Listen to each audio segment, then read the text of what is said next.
Um, how do you balance right now, this time of year, when you are interviewing for other jobs, chasing really a dream versus keeping the focus on what you guys are trying to accomplish in-house, knowing, the enormity of the game that you have coming up?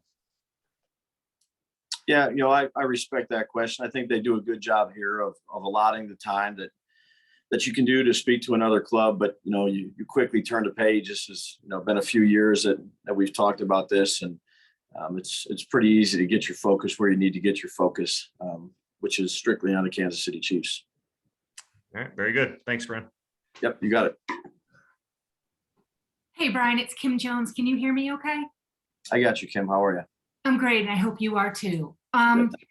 I might be, my eyes on watching on TV might be deceiving me, but is Devin Singletary faster, or has he found a little burst that maybe has shown up in the second half of the season? Yeah, he's done a really good job for us. Really, Kim, since he's been here. But he's one of those players. Each year he's been here, he's improved, and obviously we have given the ball some here in the last quarter, or a little bit more than that, of the season, and he's really taken advantage of his opportunities, and he's got a good skill set. We have a lot of trust and confidence in him.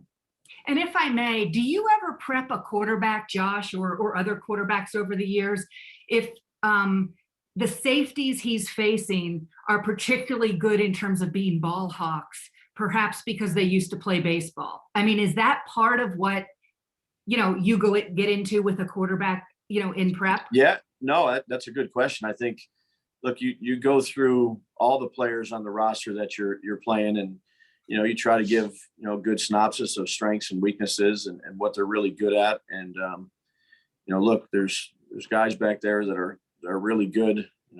Honey Badger being one of them, that you got to be aware of where he's at, because he's such an instinctive player.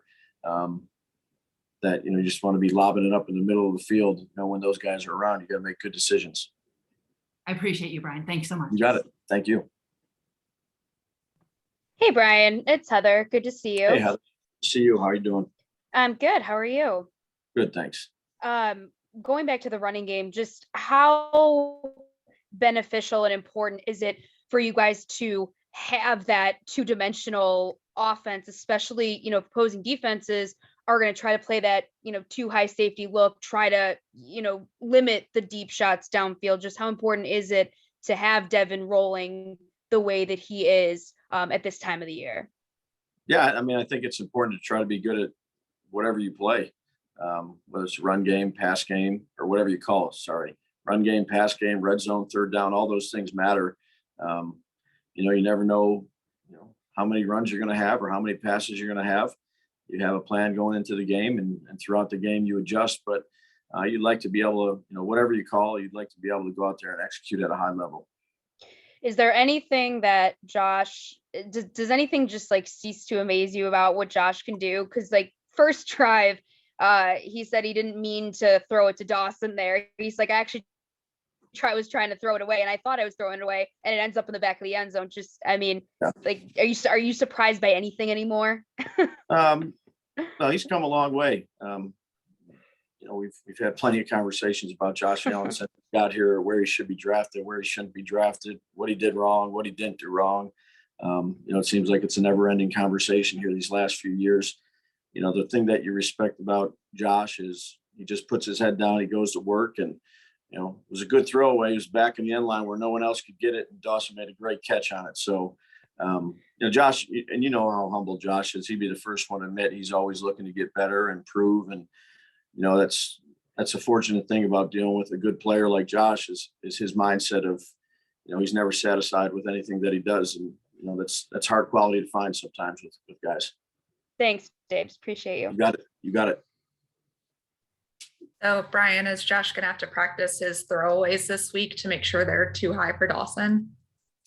No, I think he'll be okay there. I think he'll be okay there. Credit Dawson. Dawson made a heck of a play. Worked out really well. I wanted to ask more about Tommy Doyle, actually. Just what have you seen of him this season? How has he grown in his time with y'all? Yeah, well, I think he's really fit into the room well with all the other offensive linemen, the veterans, him and Spencer. They both have they're funny guys, behind the scenes a little bit. Bobby and Bobby Johnson and Brian Wendell have really done a good job with the young guys. They've done a good job with all of them of helping them develop. And, whatever we ask him to do, he's been ready to go. He's, tough, he's smart, he's dependable. I'd say three things that we covet for our offensive linemen. And, he's improved since day one he's been here. So he's done a nice job for us. I know you guys always want to score, but how fun is it to have a guy like him score in a playoff game? Like, does, the magnitude of that game make it any bigger? No, look, we're happy when anybody scores. I know there's these big guys score, and there's a lot of people get excited, particularly the big guys, and you like to see that. They're, those are the guys that have their hands in the dirt all the game, and they're blocking for people and protecting people, and it's a hard job to do. And when they can make a play catching the ball, you like to see that for those guys. Awesome. Thank you. You got it. Hey, Brian, how are you? Good, Matt. How are you? I'm good. Watching Isaiah the last month or so in the offense, obviously smaller player, but you see what a guy like Deebo Samuel does when you get a chance to watch some of these other teams. And that versatility seems so beneficial for somebody in your spot that's kind of dialing things up. How much we've talked about Isaiah a ton, but how much has his impact in recent weeks and what you're able to do with him helped the offense kind of in this really successful run that you guys have had here? Yeah, look, he's got a certain skill set that we try to utilize. It's not just motions and stuff like that. He can do a lot of other things. Again, you can have, I'd like to think we have, a good amount of skilled players that we have a lot of confidence and trust in. And you try to put five in the game that, you're never always going to have the same five guys. You've seen the way we kind of spread it out last week, and he's been a good asset for us. You guys know how I feel about Isaiah. I know players feel the same way, and when he's had an opportunity, he's made some plays for us. And then Chris Jones obviously wasn't there week 5 in game planning for him, and we've talked about him in the past. We played him last year in the AFC title game. What makes it so challenging to prepare for him in terms of what he's able to do on different spots in the line? He's really good. He's really good. He stands out. We're up there preparing right now, and he's just a dynamic player. He's big, he's long, he's powerful, he's got explosiveness, he's got quickness for a bigger guy. He's a problem. When he's inside, they played him some outside, and he's worked inside, and they got Ingram now and Clark, and it's just their defensive line creates a lot of issues, and they're tough to block. So, he's a really good player. Thanks, Brian. Appreciate it. Yep. Coach Daboll, Mookie Hawkins, Wellful Sports 1080. How you doing today, sir? I'm good, Mook. How are you? I'm good, Coach. And you had me having flashbacks like you was back at Bama at the national championship game, the way you was dialing it up Saturday night. How much joy does it bring you when you can keep teams off balance with balance, plus getting all your weapons involved? Well, I'd say that the biggest thing you get out of it is a win. That's what brings you joy. And then, watching your players go out there and execute, because they're the ones that deserve all the credit. They're the ones that are laying it on the line and, blocking, protecting, throwing, catching, running. It's a player's game. So getting a win doesn't really matter how you win. It's hard to get the wins in this league. And particularly this time of year, that's what gives me joy. And, seeing how hard the assistant coaches work with the players, those guys have done a great job. And, you get a win, you keep moving on, and then you get right back to work. And, you enjoy these late nights here in middle of January and end of January, because it means you're continuing to play. So got a lot of work to do this week. Absolutely. And just what Matt was saying, the big bad bully, Chris Jones, he didn't play last game. So how important will it be to stay with this new aggressive balanced attack? Well, we're going to try to do what we need to do. So that's what we're doing upstairs, right now. It's what we'll do tomorrow, the next day. And, hopefully by the end of the week, we'll have a plan that we feel good about and be ready to adjust if we need to adjust. that I've said this before, we were playing him earlier in the year. Spags is a really good coordinator. He's been in a lot of successful places. He's done a lot of good things, and he's got a lot of good players. And they're experienced. It's tough to play at their place. It's a huge challenge for us.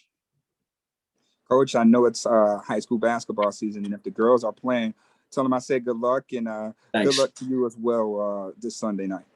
Thanks, Mook. Appreciate you. Yes, sir.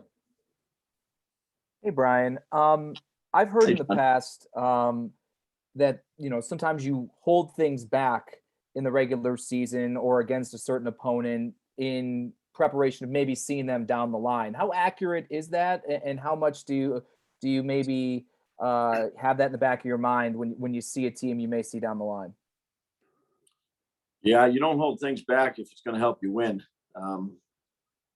So I've never, gone into a game and said, hey, let's hold this. And look, you got to try. These games are hard to win, as you guys have seen each and every week. You need your best. So if that play is going to help you win, or you think it's going to help you win, then you go ahead and use it. Now, do you get to a certain point in the game if you're up and you don't want to show something? Yeah, absolutely, that happens. But just because you play a team the second time you're not guaranteed to play anybody second time except teams in your division. So, anything we got to do to try to win, that's what we'll always do. And then this is the second straight week. You're facing a team that you've seen a lot, not only this season, but recently in years past. What are the pros and cons to being familiar or I guess facing the team in so many times in such a short period of time? Yeah, well, this team, it's like a division game, right? This is the second time we'll play them. Last year we played them twice. So, you play your teams in your division and you have certain familiarity with whether it's play style or, personnel. But, you go back and you watch them, I think it was the 5th week or 6th week, whatever it was in the beginning part of the season. There's a lot of games from then until now. And you spend time evaluating and watching. So it's just, it's in this venue again, it's a competitive game against a really good team, a great atmosphere and a big game. So we're going to need our best. Appreciate it, Brian. Thank you. You got it. Hey, Coach. Thanks for some time here on a Monday. I know you had a busy weekend. Hey, Chris. All right. Good.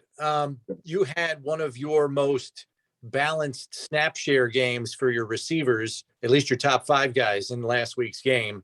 As much as you look at matchups and all of those kinds of things going into your game plan, is there somewhat of an advantage going into a postseason, as healthy as your guys are, when you can balance the snap share as much as you do, knowing in most cases the opposing defense's top 3 corners are playing the whole game? I guess what I'm getting at is fresh legs late in the game.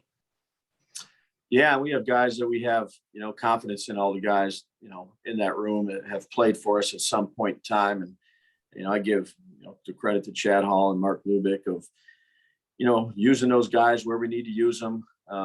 They've done a great job with that group, and the same thing with those guys. It's amazing when, you're not worried about who gets credit or anything like that. Everybody kind of, shines when their opportunity is out there and they're ready to go. And, it's a really unselfish group. I got a lot of respect for all those guys right down the line. So, and we're going to need all of them here. How many plays they play next time, I have no idea, but we're going to need each and every one to be ready to roll here. Good enough. Good luck, Coach. Thanks, Chris. Hey, Brian. How are you? Hi, Elena. Good, Elena. How are you? Good, thanks. I was curious. I know it wasn't perfect and there's always things to fix and Josh is hard on himself, but do you feel like looking back on this game Saturday, was that one of the best performances you've seen from him? Did it, does it stand out in your mind in any way? Or do you feel like, it's similar to things you've seen from Josh in the past? Yeah, I think Josh has had a lot of good games here. And again, I'll just say this about Josh is, he's never satisfied with really anything he does. And that's not just in a game. And then I know the stats are the stats. The production was the production, but, it could be practice. We're out there and we're throwing a route last week and on a Wednesday where we're trying to get a little bit of work and he's got to throw it, 4 or 5 times just because it's not at the exact right spot. So, that's what you really appreciate about a guy like him is, he's going to work until he can't get it wrong. That's really the case with him. And, he's played a lot of good football for us, got a lot of confidence. I've said that many times before, but he's never satisfied, and that's what you appreciate about him. And then I was curious, I know sacks aren't always the best stat, but I mean, he's on a streak now. It's 4 straight games. It hasn't come anywhere close to that in his career of not being sacked. I know there's a lot of things that go into that. Is there anything that stands out to you of why you guys have been so successful at keeping him upright? Is it the line? Is it like what goes into that from your perspective? Yeah, I mean, to me, sacks is a team stat. Everybody, can put it on the offensive line, but, it takes all 11. It takes the timing and rhythm of the passing game. It takes good decisions. It takes the backs understanding who to block, if there's protection responsibility, or getting out fast if there isn't. And then it takes the line communicating the looks that they're getting. Are they getting an odd look? Are they getting an even look? Are they walking different linebackers up? So everybody's got to be dialed in. That's why all those stats that are out there, most of them are team stats, because it takes all 11 guys to be dialed in and run a play properly on offense. So we got a big challenge this week in regards to that. I know that. Thanks. Yep. Hey, Daboll, Dan here in Rochester. Hope you had a good Sunday, man. Thanks, Dan. Appreciate you. My question is also on Josh, and just it seemed like we've always talked about last year about his growth and his development and his maturity from, going into his 3rd year. But 2020, it was kind of smooth sailing for most part. What have you seen this year dealing with some highs and lows of maybe the expectations with the MVP talks from coming off that year? How has he handled kind of the ups and downs? Yeah, expectations are, external things.